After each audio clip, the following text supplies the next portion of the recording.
எல்லா பிரச்சனைக்கும் voice out பண்ணணும். முதல்ல ஒரு பிரச்சனையை வச்சுட்டு அந்த ஒரு பிரச்சனை மட்டுமே ஃபோக்கஸ் பண்ணாதீங்க. ஒரு பிரச்சனைகளுக்கு வாய்ஸ் கொடுக்கறது ஒரு சிலரால் தான் முடியும். அது மாதிரி இன்னைக்கு வாய்ஸ் அவுட் பண்ற நிறைய பேரை பாக்குறோம்.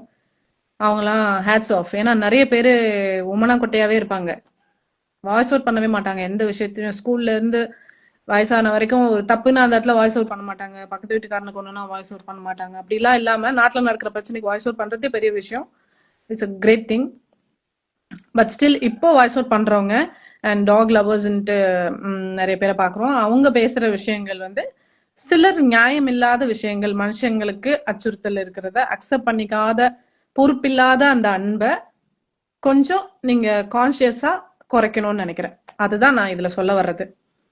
பொறுப்பில்லாத அன்பு, கருணை இல்ல, அலட்சியம். நாய்களை பாக்குறது நல்லது, மனுஷனை பாதுகாக்கிறது நம்மளோட கடமை. ஸோ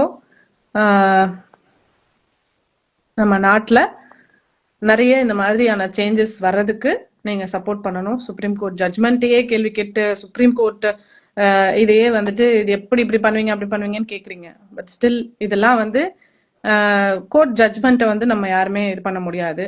அதை அப்போஸ் பண்ணக்கூடாது. ஏன்னா நம்ம நலனுக்காக தான் கோர்ட் இருக்கு, லா அதுக்கு தான் இருக்கு. ஸோ அதை ஏத்துக்கணும் நம்ம.